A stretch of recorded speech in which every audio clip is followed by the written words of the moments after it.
નમસ્કાર દર્શક મિત્રો, હું પિનલ આપનું સ્વાગત કરું છું અમારા સ્પેશિયલ કાર્યક્રમમાં, જ્યાં આજે વાત કરી રહ્યા છે આજની દુઃખદ ઘટનાની, જેમાં બેદરકારીમાં હોમાયા છે નિર્દોષોના જીવ. વાત કરી રહ્યા છે અમદાવાદની નવરંગપુરાની શ્રેય હોસ્પિટલ કે જ્યાં હોસ્પિટલની બેદરકારીના લીધે 8 લોકોના મોત થયા છે. કોરોના દર્દીઓના મોત થયા છે. કોરોનાની સારવાર માટે પહોંચેલા જે તમામ દર્દીઓ હતા તેમના મોત થયા છે અને આ ખૂબ જ દુઃખદ એવી ઘટના આપણી સમક્ષ આવી છે. અને વાત અહીંયા એ છે કે ઘણી એવી ઘટનાઓ આપણા ત્યાં બનતી હોય છે.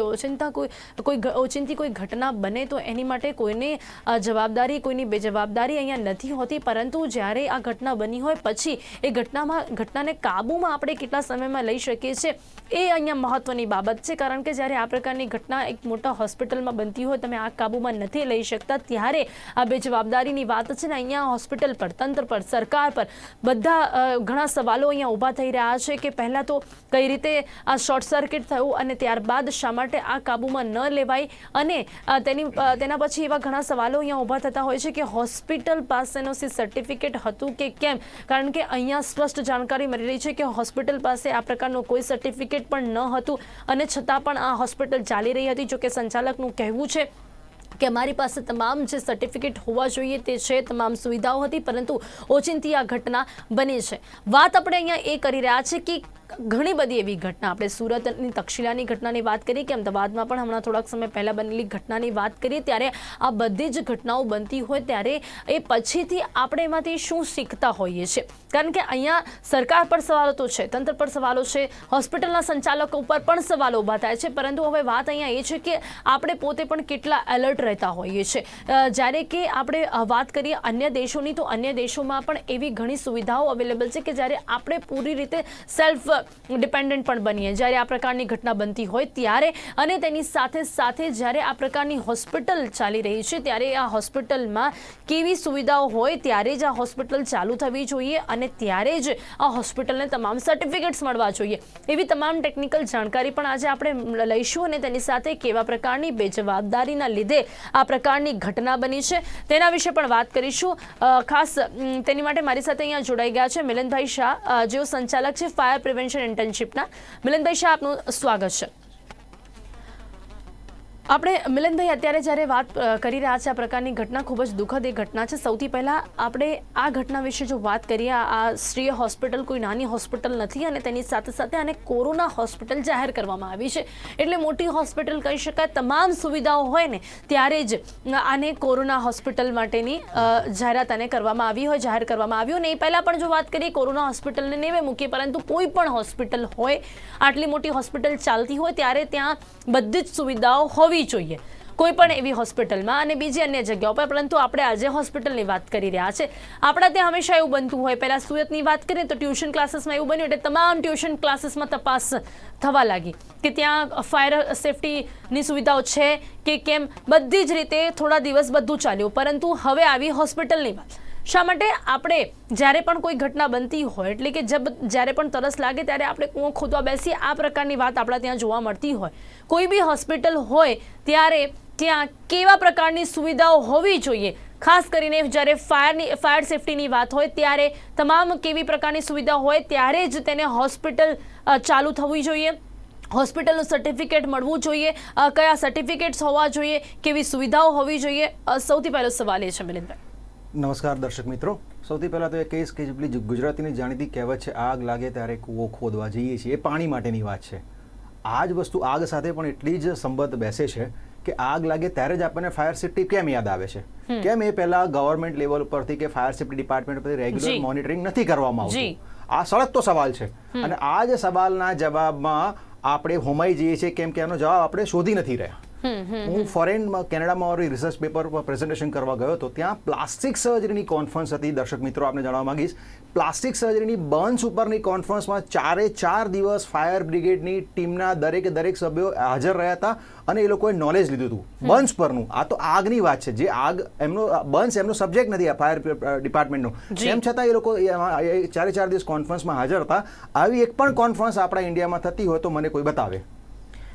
અવેરનેસ હોવી જોઈએ, પ્રિવેન્શન હોવું જોઈએ, મેનેજમેન્ટ હોવું જોઈએ. આપણે ત્યાં કશું જ નથી અને એનો જ ભોગ આપણે બનતા એ છીએ. પછી ચાહે સુરતની તક્ષશિલા હોય કે અમદાવાદમાં ગયા વર્ષે એક પ્રાઇવેટ હોસ્પિટલમાં પણ આગ લાગી હતી, એ હોય કે અત્યારે પણ શ્રેય હોસ્પિટલમાં આગ લાગી છે.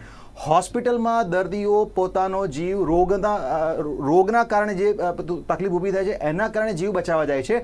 એમનો જીવ એ ગુમાવવા નથી જતા કે જેથી કરીને આગ લાગે અને આગમાં એ લોકો મરી જાય. આ બહુ જ નિંદનીય ઘટના છે. જી મિલિંદભાઈ, પરંતુ અહીંયા જો હોસ્પિટલ છે જેની શરૂઆત જ્યારે હોસ્પિટલ ખુલે ત્યારે કયા કયા સર્ટિફિકેટ્સ હોવા જોઈએ, અને એની સાથે સાથે કોઈ પણ હોસ્પિટલ ખુલી રહી છે, ચાલુ થઈ રહી છે, ત્યારે હંમેશાથી એને સર્ટિફિકેટ મળતા પહેલાં કઈ બાબતોનું ધ્યાન રાખવામાં આવે છે કે જો ત્યાં આગ લાગવાની ઘટના બને છે તો જે પ્રકારે જાણકારી છે 3 થી 4 કિલોમીટરની દૂરી પર કોઈ પણ ફાયર સ્ટેશન હોવું જોઈએ. અને કહી શકાય કે બહુ તો 5 મિનિટ 10 મિનિટની અંદર જે પણ ફાયર ફાઇટર્સ છે ત્યાં પહોંચવા જોઈએ. ઘટના બને છે, એક્સિડન્ટ થતા હોય છે, એ આપણે નકારતા નથી કે કોઈ પણ ઘટનાને આપણે રોકી શકીએ છીએ, પરંતુ એને કાબૂમાં લેવા માટે, એને કંટ્રોલમાં કરવા માટે જે પગલાઓ લેવા જોઈએ એ કયા કયા હોય છે? સૌથી પહેલા તો ફાયરનું NOC, no objection certificate of all the procedures which is been fulfilled by that particular department. કે ફાયરના અમે સ્મોક એલાર્મ છે, અમારી જોડે ફાયર ના એલાર્મ છે, આ બધા જે ઇક્વિપમેન્ટ છે એ કાર્યરત છે. દર વર્ષે એનું મોનિટરિંગ થવું જોઈએ. તમે એક વસ્તુ માર્ક કરી છે દર્શક મિત્રો કે આ હોસ્પિટલમાં જે આગ લાગે છે એ મોટે ભાગે કાં તો આઈસીયુ ડિપાર્ટમેન્ટમાં લાગે છે, કાં તો એની કેન્ટીનમાં લાગે છે. જી, કેન્ટીનમાં લાગે એટલે સમજી શકીએ છીએ આપણે કે બીજું કોઈ ઘણા બધા કારણ છે, પણ આઈસીયુમાં જે આગ લાગવાનું કારણ એ છે કે એમાં ઘણા બધા ઇક્વિપમેન્ટ્સ અને ઇન્સ્ટ્રુમેન્ટ્સ યુઝ થતા હોય છે. મોસ્ટલી મિલિંદભાઈ શોર્ટ સર્કિટ બહાર આવતું હોય છે જ્યારે પણ મોટી ઘટનાઓ બનતી હોય છે, ત્યારે જ્યારે તપાસ હાથ ધરવામાં આવે છે ત્યારે હંમેશાથી એવું જ હોય છે કે શોર્ટ સર્કિટ બનતું હોય છે. અને તેની સાથે સાથે અહીંયા હોસ્પિટલમાં પણ એવું જ જાણવા મળી રહ્યું છે કે શોર્ટ સર્કિટના લીધે આગ લાગવાની ઘટના બની છે. બિલકુલ, શોર્ટ સર્કિટ એ બહુ જ મેજર રીઝન છે. તો પછી શા માટે આપણે દર વર્ષે એનું ઇન્સ્પેક્શન નથી કરતા વાયરિંગનું? કેમ દર વર્ષે આપણે વાયરિંગ ચેન્જ નથી કરી નાખતા? કેમ કે મોટા ભાગના આપણા વાયરિંગ કન્સીલ હોય છે અને એ કન્સીલનું કામ કરાવવું ના પડે એટલા માટે આપણે એમને જ રાખી દેતા હોઈએ છીએ. હોસ્પિટલમાં ફાયર સેફ્ટીના ઇક્વિપમેન્ટ લેવાથી કે ઇન્સ્ટ્રુમેન્ટ વસાવવાથી ફાયર સેફ્ટી આપણે પ્રિવેન્શન નહીં કરી શકીએ. આપણે એના માટે ટ્રેન સ્ટાફ પણ આપણો સ્ટાફને પણ આપણે ટ્રેન કરવા પડશે. આપણે રેગ્યુલરલી મોક ડ્રીલ કરવી પડશે. કેટલી હોસ્પિટલો એની મોક ડ્રીલ કરી છે? બહુ જ ઓછી હોસ્પિટલોની મોક ડ્રીલ કરતી હોય છે. મોક ડ્રીલનું પણ એટલું ઇમ્પોર્ટન્સ છે. પણ આપણા ત્યાં કંઈ પણ થાય પછી જ આપણે જાગીએ છીએ, અને જાગીએ છીએ કેટલા સમય પૂરતું? બહુ તો 15 દિવસ, 20 દિવસ, મહિનો, દેટ્સ ઇટ. પછી આપણે આ વસ્તુને ભૂલી જઈએ છીએ અને આપણે બીજી હોનારતની રાહ જોઈએ છીએ.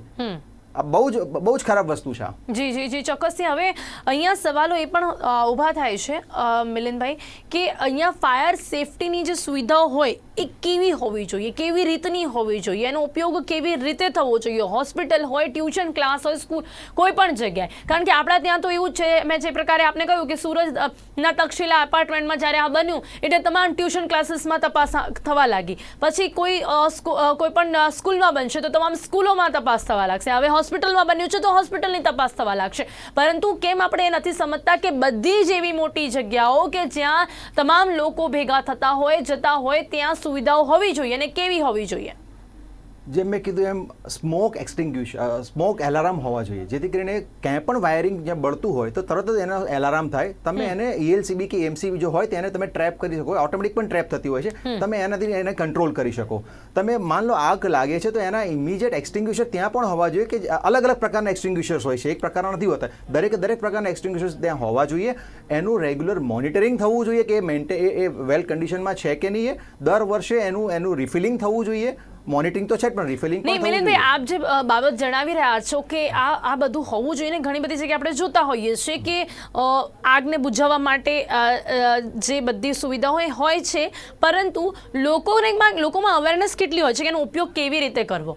ઘણી બધી જગ્યાએ આપણે એ પણ જોઈએ છે કે હા ચલો આગ લાગવા માટેની જે પેલા ફાયર સ્ટેશનમાંથી જે દરેક હોસ્પિટલમાં, સ્કૂલમાં લગાવવામાં આવે છે, પરંતુ એનો ઉપયોગ કરતા કેટલા લોકોને આવડે છે અને કેટલી ઘટનાઓમાં એનો ઉપયોગ થયો છે?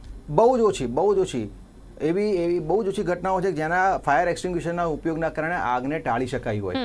અને કદાચ થતો હશે તો એ બહાર નહીં આવતો, કારણ કે આપણે ત્યાં નેગેટિવ વસ્તુ વધારે જલ્દી બહાર આવે છે. આગ લાગી છે તો બહાર આવે છે, પણ આગ અટકાઈ છે તો એના કોઈ એક્ઝામ્પલ બહાર નથી આવતા, જેથી કરીને લોકોને પ્રેરણા મળે કે આ વસ્તુ કરવાથી આપણે આગ અટકાઈ શકીએ છીએ. લાઈક અમે બિંગ પેશન્ટ ફાઉન્ડેશન નેજા હેઠળ અમે બર્ન્સ અવેરનેસ અને ફાયર પ્રિવેન્શન એક ઇન્ટર્નશિપ ગયા વર્ષે અમે ચાલુ કરી હતી. નિરમા યુનિવર્સિટી સાથે અમે એનું એફિલિએશન કર્યું હતું. અમે ફાયર ડિપાર્ટમેન્ટમાં અમે મળવા ગયા. ફાયર ઓફિસર્સ રાજેશ ભટ્ટ સાહેબ છે, દસ્તુર સાહેબ છે, એમને મળવા ગયા. એમણે બહુ જ નિખાલસતાથી એમને કીધું, મિલિંદભાઈ તમારો પ્રોજેક્ટ બહુ સરસ છે કે આપણે કોલેજના છોકરાઓને ઇન્ટર્નશિપમાં ના ભાગરૂપે અવેરનેસ કરવી જોઈએ, પણ અમારી જોડે એટલો પૂરતો સ્ટાફ જ નથી કે અમે તમને આ વસ્તુ માટે એલોટ કરી શકીએ. હવે આગની ઘટનાઓને ફાયર બ્રિગેડ ડિપાર્ટમેન્ટથી વધારે સારી રીતે કોઈ જાણી જ ના શકે. એ લોકો જો આપણને આગ રોકથામ માટેનું એજ્યુકેશન નહીં આપી શકે, માણસો નહીં આપી શકે, તો આ ઘટનાઓ થવાની જ છે. બીજો પ્રશ્ન એવો પણ થાય તો પછી શા માટે ગવર્મેન્ટ લેવલ ઉપર એજ્યુકેશન ડિપાર્ટમેન્ટ તરફથી ધોરણ 5થી ઉપર દરેક સ્ટાન્ડર્ડમાં આ બર્ન્સ અવેરનેસ અને ફાયર પ્રિવેન્શન્સના પ્રોગ્રામ એજ્યુકેટિવ સિલેબસ હોવો જોઈએ. કોલેજના છોકરાઓને એની ઇન્ટર્નશિપ આપવી જોઈએ, કમ્પલસરી ઇન્ટર્નશિપ આપવી જોઈએ, જે એ લોકોને બેઝિક નોલેજ મળે કે આપણે કઈ રીતે આગને એક તો પહેલાં તો થતી અટકાવી શકીએ, થાય તો એને આપણે કઈ રીતે આપણે એને કંટ્રોલમાં લઈ શકીએ with list of damage to every human life and every other our furniture and everything. જી મિલનભાઈ, હવે સરકારની વાત આવે છે, તંત્રની વાત આવે છે, હોસ્પિટલ્સની વાત આવે એટલે હોસ્પિટલના તમામ કર્મચારીઓ પર સવાલો ઊભા થાય, સંચાલકો પર સવાલો ઊભા થાય. પરંતુ એ પહેલા સરકાર એ હોસ્પિટલ છે અને સરકાર તેમને સર્ટિફિકેટ આપે છે ત્યારે જ આ હોસ્પિટલ ચાલુ થાય છે, ને ત્યારે જ એમના પર ભરોસો મૂકીને તમામ દર્દીઓ ત્યાં જતા હોય છે. એના સિવાય પણ ટ્યુશન ક્લાસીસ હોય કે બીજી અન્ય જગ્યાઓ એવી જે બી જગ્યાઓ હોય, એ તમામ જગ્યાઓને સર્ટિફિકેટ તો સરકાર આપે છે, તંત્ર આપે છે કે તમે આ હોસ્પિટલ ખોલી શકો છો, કે તમે તમારી રીતે આ સ્કૂલ ચાલુ કરી શકો છો. એટલે જવાબદારી સૌથી પહેલા તંત્રની આવે છે. તો સૌથી પહેલા સરકારે શું જોવું જોઈએ, અહીંયા સરકાર તરફથી શું હોવું જોઈએ, ખાસ કરીને જ્યારે ફાયર સેફટીની વાત આવે છે ત્યારે? ફાયર સેફટી ઇન્સ્ટોલેશન, એના equipments, instruments as well as એનું મેન્ટેનન્સ, એનું રિફિલિંગ એ કોસ્ટલીયર છે. કદાચ એ જ કારણ છે જેના કારણે આ વસ્તુ લોકોમાં એટલી લોકપ્રિય નથી થઈ. એમનો જ જાન બચાવતી વસ્તુઓ છે, તેમ છતાં એની કોસ્ટ જે આવે છે, ઇન્કરિંગ કોસ્ટ, એસ્ટાબ્લિશમેન્ટ કોસ્ટ પણ ખરી અને ઇન્કરિંગ કોસ્ટ આવે છે, એના કારણે લોકોમાં પ્રોત્સાહન નથી મળતું. હું સરકારશ્રીને નમ્ર વિનંતી કરીશ કે ફાયર પ્રિવેન્શન્સ માટેના જેટલા ઇક્વિપમેન્ટ્સ અને ઇન્સ્ટ્રુમેન્ટ્સ આવે છે, પહેલાં તો એને કાં તો તમે ટેક્સ ફ્રી કરો અથવા તેને મિનિમલ ટેક્સ સ્લેબમાં લઈ જાઓ અને એના માટે તમે સબસિડી આપો. જેમ અત્યારે પાવર પ્રોજેક્ટને તમે સબસિડી આપો છો તેમ દરેક ઘરમાં કે ઓફિસમાં ઉપર લગાવવા માટે, એ જ રીતે ફાયર સેફટીને તમે એને પ્રોત્સાહન આપો, એના ઇન્સ્ટ્રુમેન્ટ્સ ઇક્વિપમેન્ટ્સ તમે સબસિડી આપો અને એને ટેક્સ ફ્રી કરો અથવા તેના મિનિમમ સ્લેબમાં લઈ જાઓ, જેથી કરીને લોકો પર બર્ડન ના પડે. અને આ વસ્તુને આપણા ભારત દેશમાં કમનસીબી છે, જ્યાં સુધી કોઈ પણ વસ્તુનું કમ્પલસરી પાલન નથી કરવામાં આવતું ત્યાં સુધી કોઈ પાલન નથી કરતું. નહીં મિલનભાઈ, જ્યારે પણ સરકાર હોસ્પિટલના સર્ટિફિકેટ આપે ત્યારે સરકાર શું જોતી હોય છે, કઈ સુવિધાઓની તપાસ ત્યાં થતી હોય છે ને પછી તમને સર્ટિફિકેટ આપવામાં આવે છે? સર્ટિફિકેટની બાબતમાં નિખાલસપણે બેન એવું કહીશ કે મોટાભાગના સર્ટિફિકેટ ઓન પેપર હોય છે. મોટાભાગના સર્ટિફિકેટ આપીને સહી કરીને એટલે તપાસ નથી થતી કે તમામ જે સુવિધાઓ છે કે નથી, અને એમને એમ એ સર્ટિફિકેટ આપવામાં આવતો હોય છે ને એ આપણા ત્યાં થઈ જતું હોય છે. હા, અને મોક ડ્રીલ સર્ટિફિકેટ સાથે એટલે લોકોના આ તો જીવને જોખમમાં મૂકી રહ્યા છે આપણે સર, આમ એવું કહી શકાય છે. મિલનભાઈ, મેં જ્યારે ઇન્ટર્નશિપ પ્રોગ્રામ જ્યારે અમે ચાલુ કર્યું હતું ત્યારે મને એવું ધ્યાનમાં આવ્યું કે એપોલો હોસ્પિટલ જે છે એ રેગ્યુલરલી મોક ડ્રીલ કરે છે. સર્ટિફિકેટ સાથે સાથે એ લોકો મોક ડ્રીલ પણ કરે છે. આ મને ફાયર ડિપાર્ટમેન્ટ તરફથી ઇન્ફોર્મેશન આપવામાં આવી હતી. એટલે એવું પણ નથી કે કોઈ હોસ્પિટલ નથી કરતી. અમુક જ હોસ્પિટલ જેને ખરેખર આ વસ્તુ કરવી પોસાય એમ છે. આજે ઓલરેડી પ્રાઇવેટ હોસ્પિટલના બિલોને લઈને ઘણા બધા સવાલ ઊભા થાય છે કે તમે આટલા બિલો આપો છો, તેટલા બિલો આપો છો. એ ચક્કરમાં હોસ્પિટલ્સ એમનો એક્સપેન્સીસ જે ઇન્કર્ડ થાય છે એને રિડ્યુસ કરવા માટે કદાચ આંખ આડા કાન કરતી હોય, એવું પણ બની શકે.